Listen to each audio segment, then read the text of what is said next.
Fun fact, en général tous les mois je vais sur Booknode pour voir les sorties du mois d'après et pour un peu faire mon calendrier de prévision. Et du coup j'ai fait ça pour les sorties septembre. Et je me souvenais à peu près que le 12 normalement j'avais quelque chose. Parce que j'ai passé le début du mois genre en festival, enfin j'avais pas trop le temps de regarder. Et quand je suis allée voir mes notes, j'ai vu que c'était ce livre-là. Et je sais pas du tout pourquoi je l'ai pris. Je dirais pas que c'est pas ce que je lis d'habitude, mais c'est vraiment à la frontière. Et je comprends pas pourquoi, genre dans toutes les sorties, c'est celui-là que j'ai choisi. Et du coup, j'ai fait confiance à moi du passé parce que j'avais la flemme de faire plus de recherches et qu'en plus j'avais le temps, ce jour-là, de faire une vidéo. Du coup, bienvenue pour ce speedrun de Avant que le diable ne te trouve de Autumn Rose, qui est le premier roman traduit en français de cette autrice. Et quand je dis que c'est pas trop ma cam, c'est parce que c'est un peu en dehors de mes goûts d'habitude. Typiquement, c'est de la fantasy, ça j'aime bien, mais c'est plus de la fantasy historique qui se passe genre en Amérique, et déjà j'aime pas les romans historiques, mais alors spécifiquement les romans historiques en Amérique. Pareil sur le fait que ce soit de l'horreur, j'aime bien ça, mais rarement dans la YA, parce que j'ai tendance à aller soit sur de l'horreur enfant, parce que l'esthétique je la trouve très sympa et très marrante, ou alors de l'horreur adulte, parce que c'est ce qui m'intéresse vraiment. Maintenant, j'aime bien lire des livres qui sont un peu en dehors de ce que je lis d'habitude, et surtout que le résumé m'avait genre plutôt bien tenté. Je pense que c'est pour ça que j'avais choisi à la base. Et justement, en parlant de résumé, de quoi ça parle? C'est un roman entre la fantasy et le fantastique, parce que j'ai toujours du mal avec les sous-catégories de fantasy, il y en a plein et je comprends jamais exactement ce qu'elles veulent dire. Qui a une esthétique un peu horrifique, mais sans vraiment être un roman d'horreur non plus, qui se déroule du coup en Amérique, et qui justement explore un petit peu la rencontre entre le folklore amérindien et tous les mythes un peu autour des forêts américaines très denses et très peu accueillantes, et qui mêle un peu à ça donc toute une, j'allais dire une esthétique de la région, mais c'est plus ouais, des concepts de religion amenés par les colons, et qui joue un peu sur un mélange entre ça qui, je trouve, fonctionne assez bien. Et dans cette ambiance un peu mystérieuse et incertaine, on va suivre deux histoires. La première, c'est celle de Catalina, qui est donc une jeune femme moitié mexicaine, moitié caucasienne, qui pour l'instant a vécu une vie un peu reculée de tout et assez dure avec son père et son frère au milieu de genre la forêt. Et un jour, sa famille va être attaquée, son père va être tué et son frère va être enlevé par une figure un peu mythique auquel jusqu'alors elle ne croyait pas, qui est l'homme de Sèvres, une créature humanoïde avec un corps végétal, et elle va se lancer à sa poursuite déjà pour retrouver son frère, mais aussi pour un peu trouver des réponses plutôt à ces questions. J'ai beaucoup de mal à parler aujourd'hui. Et dans son chemin, elle va rencontrer un bûcheron qui va l'aider dans sa quête. Voilà.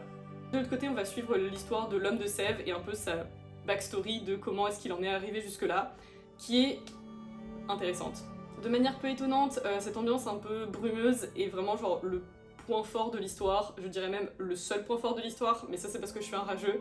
Pour des gens qui aiment ce genre d'ambiance un peu automnale, un peu Halloween, clairement ça va marcher très bien. Maintenant, l'histoire a pas grand chose de plus à part ça. Franchement, je voulais aimer ce roman, et jusqu'à 80% de l'histoire, je continuais à essayer de me convaincre que c'était bien, mais les derniers 20% m'ont vraiment fait rage quit, et du coup après ça j'étais un peu énervée. Pour commencer par le positif, déjà l'histoire de John et l'histoire de Caitlin sont racontées de manière très différente et ont un sentiment très différent. Je trouve que l'histoire de John est beaucoup plus intéressante. Je pense aussi parce que les mécanismes de fiction employés marchent beaucoup mieux avec le style de l'auteur, et il y a cet aspect un peu vieux roman de fantasy tragique qui, je sais pas, genre apporte une nostalgie et un sentiment que j'ai beaucoup aimé.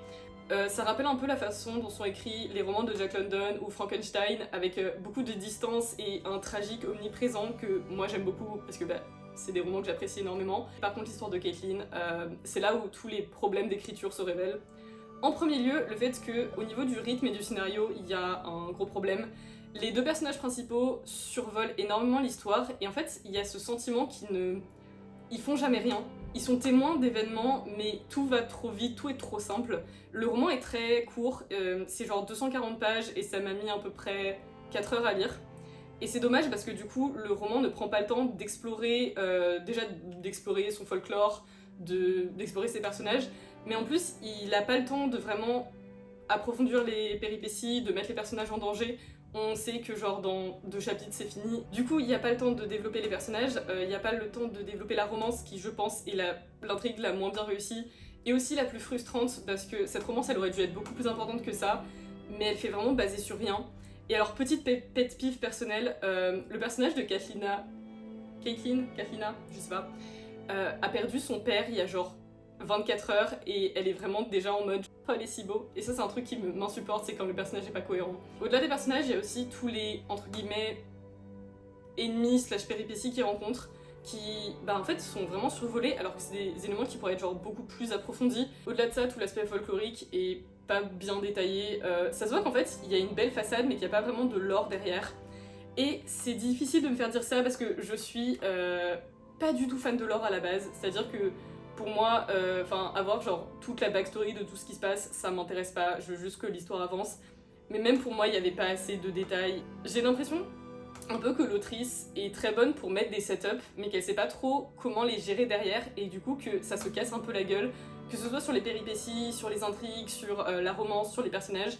Pour moi, le pire, c'est vraiment la fin du roman que j'ai trouvé genre pas claire, et en plus de ça, il y a plein d'éléments qui sont mis en place, qui ensuite sont juste balayés de la table pour aller sur autre chose, et j'ai pas compris la logique de ce qui passait. Même en restant sur quelque chose d'un peu bateau, genre une histoire un peu classique, il y avait moyen de faire intéressant, satisfaisant et de faire un truc bien, et au final non, ça se casse la gueule. Et c'est dommage parce que j'ai quitté le roman avec vraiment un goût très désagréable, alors que jusque là, j'étais pas du tout investie dans ce qui se passait, clairement, genre je survolais toute l'histoire, mais ça restait pas désagréable à lire, c'était genre marrant, l'univers était sympa. Le style est redondant, maintenant comme le roman est court, c'est pas trop grave. C'est pas désagréable à lire maintenant. Il y a quelques fulgurances ou quelques moments où c'est vraiment sympa, mais la plupart du temps c'est banal. Vrai point positif, c'est un roman qui est très visuel, c'est-à-dire que pour ceux qui, comme moi, ont une assez bonne capacité à se représenter des choses, il y a des images mentales très fortes qui peuvent se créer parce que, à quelques moments, avec ces fulgurances d'écriture, on a un tableau très cohérent et très fin qui se dessine. Et ouais, il y a vraiment ces quelques fulgurances dans le roman qui sont sympas. Clairement, moi, c'est pas un roman qui m'a vraiment convaincue. Maintenant, je serais très curieux de lire des livres de l'autrice un peu plus tard, voir ce que ça devient après, parce qu'il y a vraiment du potentiel. Et je pense que c'est vraiment des défauts de premier livre qui sont assez excusables. Ironiquement, même si moi j'ai pas beaucoup aimé, je pense que c'est un livre qui va beaucoup plaire parce que je vois un public très précis pour ce livre qui va bien l'aimer et je souhaite qu'il rencontre ce public. Juste, c'était pas moi et c'est dommage, ça arrive. Maintenant, ce qui me saoule, c'est que toutes les dernières critiques que j'ai faites, j'ai pas aimé, donc j'espère tomber sur un livre que je vais vraiment aimer la prochaine fois, et peut-être essayer de retomber sur quelque chose qui est plus dans ma zone de confort. C'est tout pour aujourd'hui, je pense que ce sera une critique assez courte. Honnêtement, il y a moyen qu'on se retrouve assez rapidement parce que je suis dans un vrai mood de faire des vidéos en ce moment, et en plus j'ai pas mal de temps libre, du coup, cette fois je vais pas faire attendre 3 mois entre mes prochaines vidéos.